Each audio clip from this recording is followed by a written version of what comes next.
Coming up, it is a Mailbag Friday edition where we take a look at the potential timeline for the Cam Thomas injury, a preview of what could occur in the in-season tournament, and ultimately, where do we stand off a big win against the Clippers and our overall season outlook? It's all coming up next.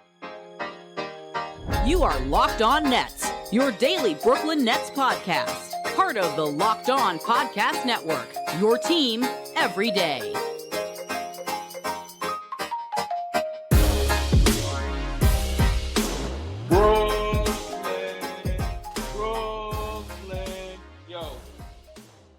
Yes, my friends, it is the Locked On Nets podcast right here on the Locked On Podcast Network. It's your team, the Brooklyn Nets, every single day. Over there, you'll find Doug Norrie. I'm Adam Armbrecht. We thank you for making us your first listen of the day. We are free on all those great platforms. And let you know today's episode is brought to you by Prize Picks, the easiest and most exciting way to play daily fantasy sports. Go to prizepicks.com/LockedOnNBA and use all lowercase Locked On NBA promo code for a first deposit match up to $100.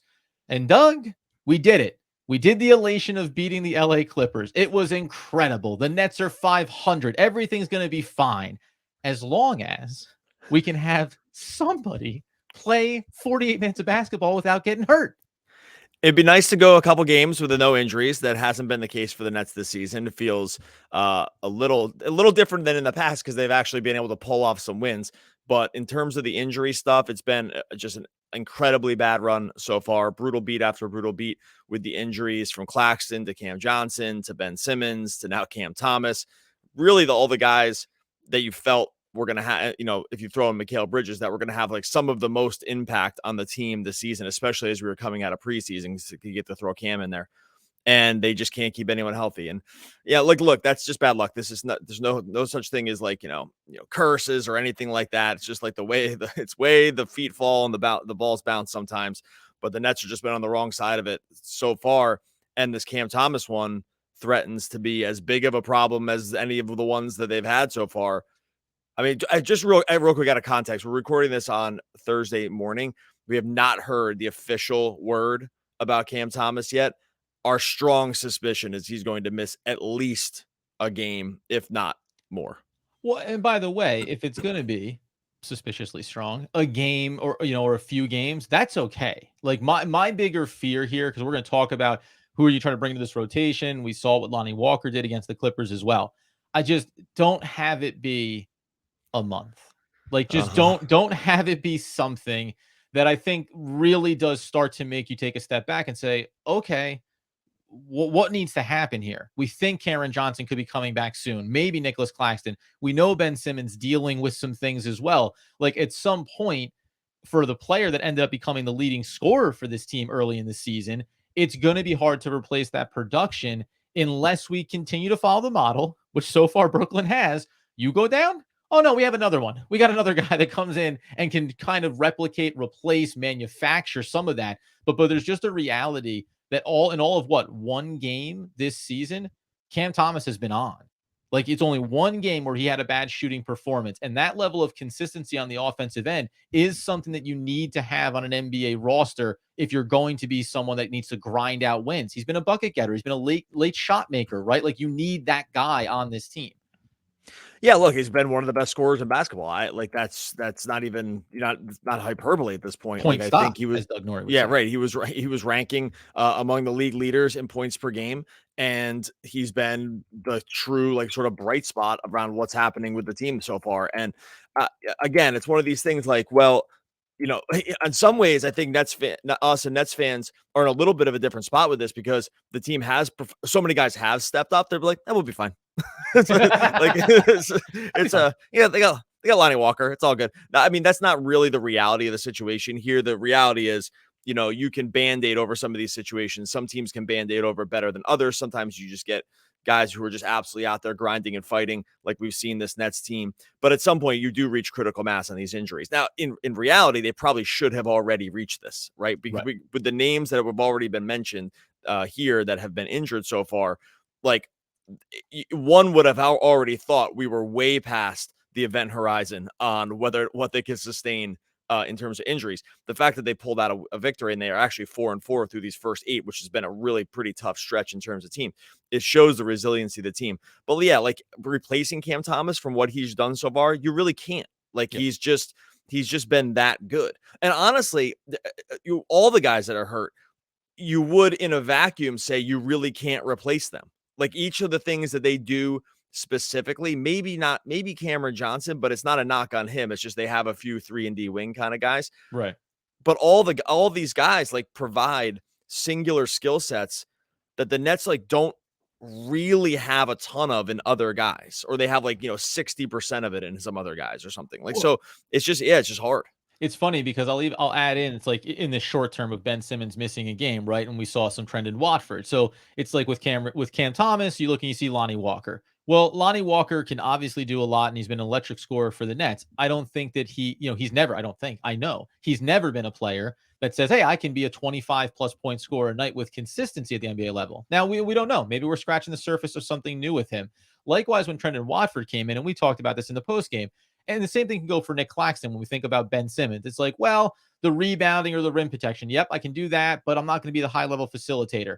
Trendon Watford feels like name 4 players and then put dash light behind it. And I mean that in a positive way. A little bit of the ball handling, some of the perimeter shooting, is big enough defensively, can run at the rim, can throw down and get inappropriate foul calls with Russell Westbrook. Like they have these guys. I think the biggest question becomes, can you do it for 3 games, for 4 games, for 5, for 6, for 7 games, right? It's about how long. And that's why I say if Cam Thomas needs a week to come back healthy, that's fine. It's when you get into 2 and 3 weeks. And on the back end of the episode, we'll take a little look ahead on the schedule. That's where I think you start to go, okay, it's going to turn the tide here. And games against what we think are top end teams that they've won early in the season, we could see them being in a little bit more of these dogfights with some of the boxes you would check as, oh, that'll be an automatic win. Well, not if you take 25 points off your roster, and not if Cameron Johnson doesn't come back, and that's another 17, 18 points off your roster. At some point, you can't win basketball games 83-80. Like, it's just not going to be in the cards. No, yeah. Again, like like I said before, and we'll get into some of this new rotation stuff, but like you just reach critical mass on what you can sustain injury wise. Some teams are better equipped to do it than others.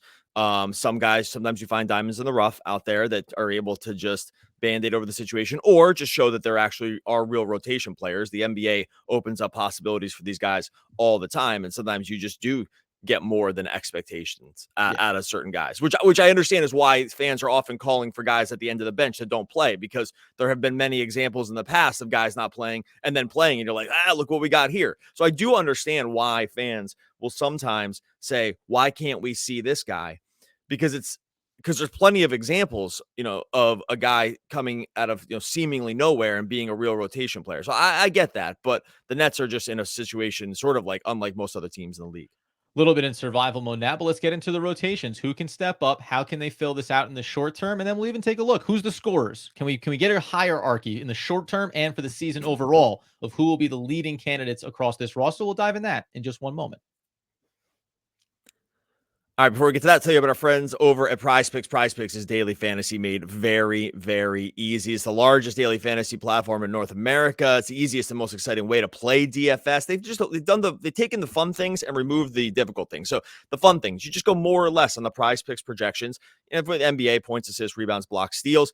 And you're not wrestling with the salaries that you have to deal with on some of these other DFS operators. That stuff makes it confusing. There's tons of sharks in the water. It's just really difficult to kind of get yourself started. Not a Prize Picks. Like I said, they have the Prize Picks projections. You're just going against them more or less. You can even combine. And by the way, these things take like 60 seconds to put in. You pick up the 3 players. You can win up to 25 times your money as well. You can actually combine sports. They have specials where you can throw in a more on, a Travis Kelce, touchdowns, and then throw in some Mikal Bridges, more on his points, and then you kind of put it together. They also have a reboot policy when it comes to injuries. So if you lose one of your players that gets injured, that player is rebooted. The Prize Picks is the only daily fantasy operator that does that. Believe me, I've seen the complaints over the years from the other places. Prize Picks has figured all of this stuff out. Go figure it out for yourself at prizepicks.com/LockedOnNBA. Use the code LockedOnNBA for a first deposit match up to $100. Once again, prizepicks.com/LockedOnNBA, promo code Locked On NBA. Grab that first deposit match up to $100. Prize Picks is daily fantasy sports made easy. All right, so as we continue our Mailbag Friday, we did get a couple of good ones here when we talk about these rotations. Shout out to Kashif, who's over on the Subtext platform. So you should be over there with him, so you could be talking with us and saying, what was he asked this, but this is now, he started this question pre Cam Thomas injury. So I do want to give him the out around the hierarchy, but I actually thought that he did a really good job saying who will be the leading scorers for this team. And when he drilled down like on the numbers, he put Cam Thomas just a hair below 25 points a night. He put Mikal Bridges, didn't set a crazy bar at 20-point score. But then when you get in behind that, I think you start to ask like real questions. We said this about Cameron Johnson. Is he going to come in here and be a 20-point scorer? Is 18 points enough for him? So when we think about the rotations here with some of these injuries, do you think that there are guys that can replicate what you've lost? And maybe it starts with Mikal and saying, why don't you give us a little sample of what you were last year post trade? Why don't you go off for 26, 27 points a night for a week?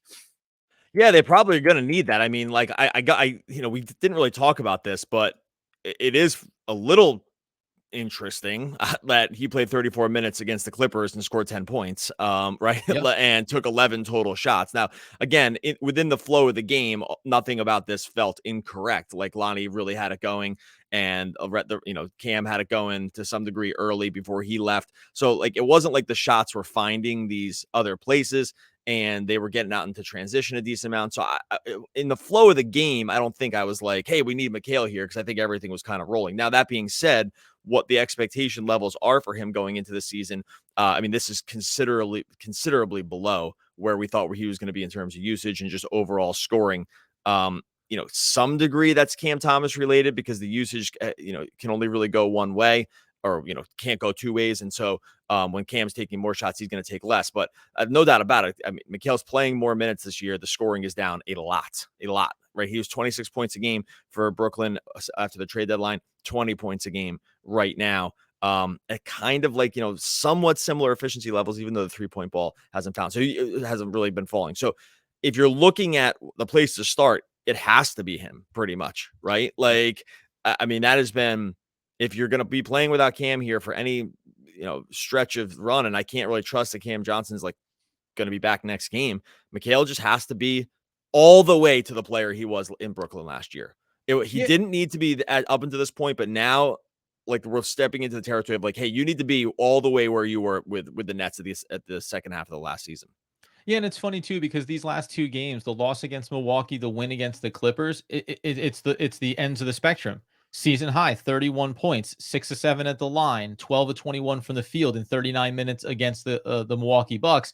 Then, as you say, follows it up with a very subpar performance against the Clippers. Now, we said this already about his personality, and it's not even a knock. I think you like guys that kind of run neutral and don't get too high or low, but he does seem willing to defer, right? Like you say, Cam Thomas goes out, Lonnie Walker, okay, now he's like, now you're the Cam Thomas. It's like, now you take all the shots and you be the leading point getter for us in this particular game. So I want to see him flip that switch back on. The one thing that he noted, going back a couple of post games ago, he made mention of, and really locking it in on the defensive end. And that can, I didn't say take it out of me. I don't want, paraphrasing here. It was like, it's a grind to put in that effort there. Now, on the one hand, you say, yeah, I could get that being a two-way player. But as we've also highlighted, hasn't been a great defensive team to start this season. So there is a world where you're like, well, yeah, but then I kind of want to feel like you're clamping dudes down. And there has been, even in that game against LA specifically, I thought there were sequences where it was Mikal Bridges on ball defense, and he was doing some pretty stifling things. He was getting he got the Harden. James Harden. Yeah, go ahead. Yeah, he got the Harden assignment for a decent amount. And Harden was, not amazing. So you like that. And also one more thing with Mikal that I should have mentioned. I mean, he did have a career high as a net 7 assists last night. So there's going to be more post game as well. Correct. Right. So there's going to be a little bit more ball facilitation there. You can live with like the lower scoring. So I what should make mention of that to say that it doesn't all have to come through scoring. But you're right. Like he's in high rebound as well with 8. Yeah. The defensive piece has to be there for him also. And I think we saw that, a slightly, stepped up matchup last night. I don't think it's been like of the lockdown variety by any stretch of the imagination, but, Harden only took 9 shots. So in 36 minutes. And that was Mikal's primary assignment.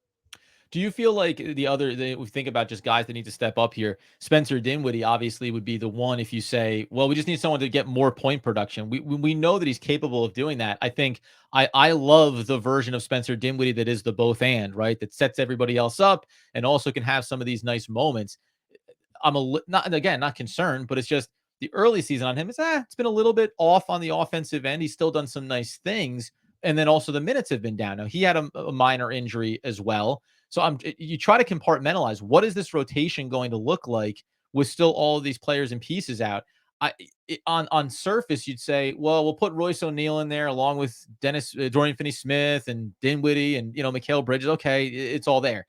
But now we are butting up against losing the dynamic that they have with the redundancies of always having the same type of players. Now you are mixing and matching here a little bit. I think it could get wonky in terms of like possession to possession. We could find some pretty lulling stretches here for this team. Yeah, Dinwiddie's minutes have been down. The overall production has been way down. I mean, 26 minutes last night, and he took 6 total shots and barely went down 7 points, 4 assists. And you really the number you thought you would see really spike is the assist number without Simmons, right? That's been notoriously sort of what's happened. That didn't happen at all. And then, barely gets back in to close the game with just like 2 or 3 minutes left. Only played 24 minutes against Milwaukee in a close game. Only scored 3 points in that one. Like, there are some somewhat troubling signs with him, just because it's one thing to sort of just like run bad on shooting, right? And like nothing's falling and everything else is there. But kind of like nothing's been there at all for him in 2 games, and like in terms of minutes or production. Because sometimes I'll look at something and say, oh, that's just run bad from the field, right? Like he's just he's going to keep shooting. But sort of nothing's been happening for him. And he's critical because if you look at his net rating for the team this year, he's got one of the highest net ratings of the team. It's like they're plus 7.81 when he's on the court. There's really actually few other guys with net ratings on the Nets like in that range. And so, yeah, these are 2 guys. Sometimes it's just the guys that are supposed to be doing more that are the guys that you need the most. And I'm with you. Like Dinwiddie and Mikal feel like the 2 that absolutely, and good news, like we've seen it from them before. So it's not like this is just, we're crossing our fingers it can happen. Like we've seen it both from these guys in the past. But I am a little concerned with Dinwiddie because these last 2 games have been really rough. And we know a guy that's on, on the final year of his contract and one of the veterans, the oldest player on this roster. So all these things kind of conspire here. Coming up in a second, we're going to go ahead and take a look not only at a couple of bench players that maybe get into the mix here if we're still going to be a little bit depleted, but ultimately, no matter how long these injury timelines are, what are the expectations over the short term of this schedule? Can the Brooklyn Nets finally get a footing on a significantly above 500 record? We'll dive in on that mailbag question coming up next. All right, before we get to that, we spent a lot of time talking together. You and I, we get fired up together on wins, on losses, who starts, who sits. Thankful for the connection that we have out here on the Locked On Nets podcast. Today, I want our chat to be a little more personal. Just learned you can get a 1-year supply in ED medications. You realize what that means. Bring on extended travel. Bring on the next natural disaster or supply chain issue. You're covered. You don't have to worry about whether or not you can refill your generics for Cialis, Viagra, Revatio prescriptions. It's possible because our friends over at Jace Medical. Go online right now, Jace Medical, to receive your 12-month supply on this daily medication. Remember, use promo code LOCKEDON at checkout for a discount as well. Verified customer had this to say about Jace. Thankful for this service. Supply chain issues caused me to cut pills in half to have it. I ordered most of my daily meds with a year supply. I also ordered an antibiotic kit. I feel secure now. Prices are lower than local pharmacies. I highly recommend this for everyone. If you or someone you love would get some peace of mind by having a year supply of any daily med, go to jacemedical.com to see if it's offered for you. Remember to use promo code LOCKEDON for $20 off of your purchase at jacemedical.com. All right, tying a bow on our Mailbag Friday, which, by the way, will conclude later tonight, not the episode, but ultimately the week with the Boston Celtics, with the in-season tournament, game number 2 for the Brooklyn Nets. And you can follow that action over on Sirius XM by searching Brooklyn Nets for all the game call there. But when we think about this team, then, to me, let's start just in-house. Beyond Trendon Watford, beyond Lonnie Walker, is there anybody else that you look at on this roster and say, okay, and we even mentioned a little bit in post-game, and maybe we didn't do enough of this. We did it on the live when we stuck around after. Dennis Smith Jr. played the role that we thought he was going to play for this team against the Clippers.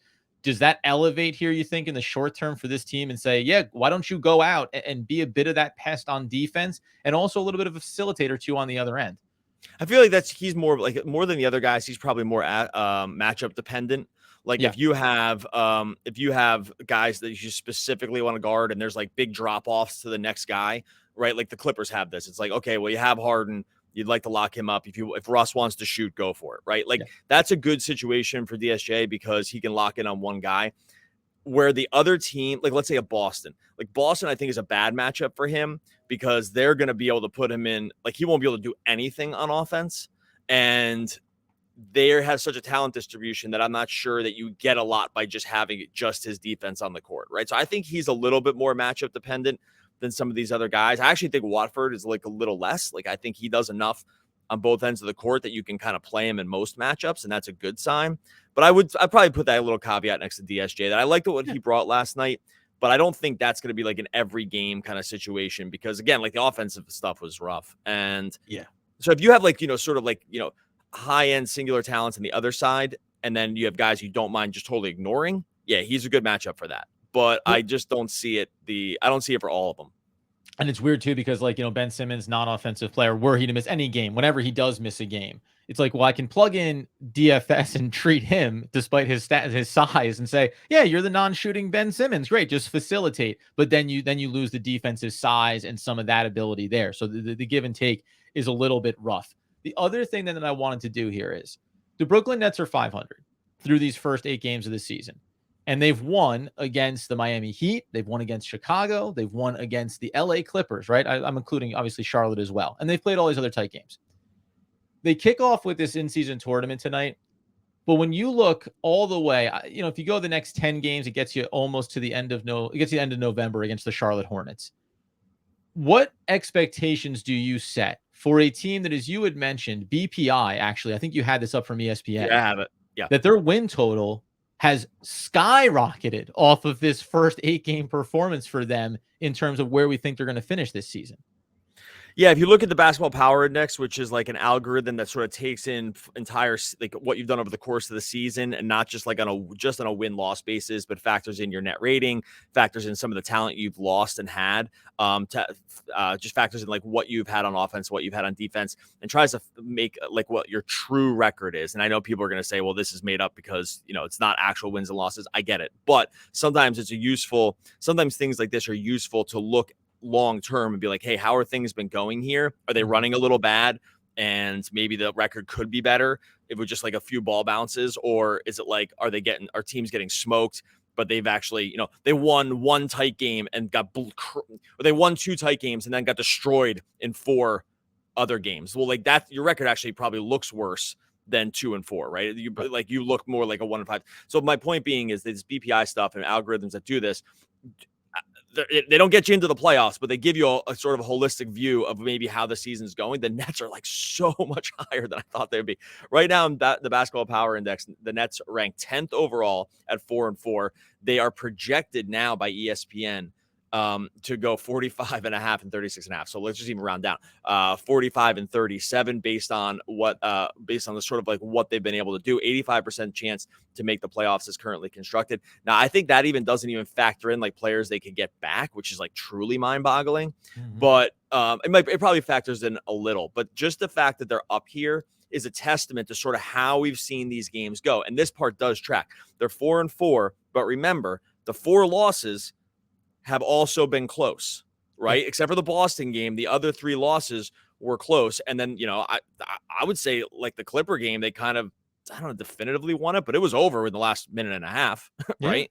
Yeah. And so this does track for me based on sort of what's happened over the course of the whole season.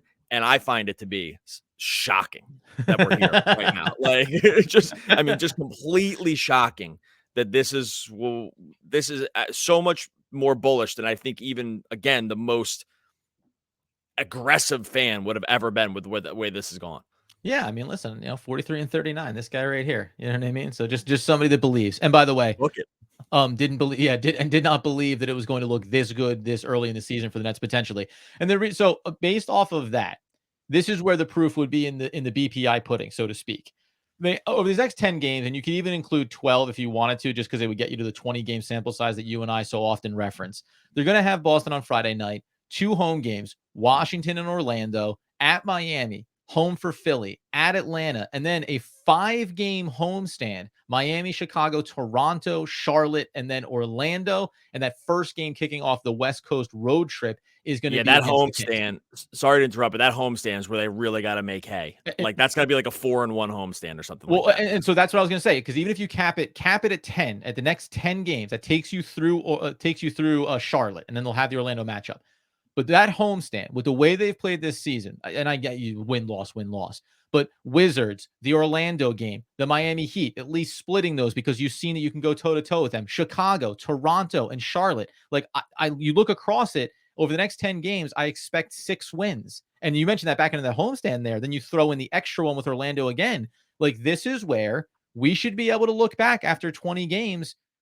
This team should have 12, right? I mean, 12-8, 13-7. Like, you have to at least be thinking about that way if you believe that when these difficult stretches come up and you're going to lose games against good teams, how can you not look at, like, I don't know, like Atlanta's in there too. Atlanta's not a bad team, but they're not the Nets have proven that they can beat these teams, I guess is my point. The only ones you look at and go, it's going to be rough. Boston, Philadelphia, both of the Miami games, obviously, like, you can't just chalk those up. And then there's going to be difficult matchups, but this is a very friendly stretch coming out of. Remember, we're 8 games through those first 10 that we talked about, where we thought 3-7 was not going to be unreasonable. They're a 500 team right now with 2 more games to go through that first 10 game sample. Yeah, this is, again, it's just crazy that we're even discussing this. And by the way, Miami is going to lose Hero here probably for some time. And so, like, I doubt that he's going to be back for that game. So they're going to be down their own injuries. And who knows what happens in the meantime here. Like, things just go, guys come back, guys go away. Who even knows? But I think the beauty of it right now is the Brooklyn Nets have already had all the guys go away, right? So you feel like at least we can only hopefully add guys back here as well. 100%. So I think just in general, we're in a great situation here with the Nets. It's very, very promising, much better than, again, what this has become a running theme is that, like, we're in a much better spot where the Nets we're in a much better spot than I thought they were going to be, even if everyone had played. Like, even if everyone had played, if I'd said, hey, we're going to be through this 4-4 with everyone full healthy, I think most fans would have taken that right away. Snap called that one as just like, we'll take it 4-4, all good. When you factor in the guys that have been lost, 4-4 feels like a miracle. And so I'm all for it. I love this team. I was saying this last night and I'll say it again today. This is a very, very fun team to root for. They fight hard every night. Sean Marks crushed this offseason with some of these guys that have come in, like Lonnie Walker, Watford. I mean, even like DSJ, I think overall we probably will take the minutes. Mm-hmm. The decision to move Cam into the starting lineup, right? Like, this stuff is just these moves and that plus, like, Jacques Vaughn, say what you want about the coaching. X's and O's. I'm mostly fine with a lot of it, but, like, I know there's some people aren't. You cannot question how hard these guys play. Like, that is there's no question about that. Like, these guys play hard. Look across that court and just watch a guy like Harden and see how he would not have fit in what's going on, like in what currently in Brooklyn, right? Like, and that is from a fan standpoint, for me, that's just a really fun thing to root for. All right, we're going to get out of here. Friday's game, no live, just a quick programming note, no live after Boston, win or lose. That's just something that Adam and I had a call here at early. So if you're over on YouTube, apologies, but there's not going to be any live after the Boston game, even if they win by 1 million. I don't think we're going to do it. So I just want to set a very clear tone on that one, but we will be back. Actually, you got to say the quote first. Join subtext.com/lockedonnets. I'm blowing it. Join subtext.com/lockedonnets. Join the conversation over there. Free 14-day trial. You won't regret it. No one is an overachiever. How can you rise above your level of competency? Everyone is an underachiever to different degrees. The harder you work, the more luck you will have. That is Johnny Wooden. Oh, one of the all-time great posts. We're back in next week talking more Brooklyn Nets basketball. Basketball.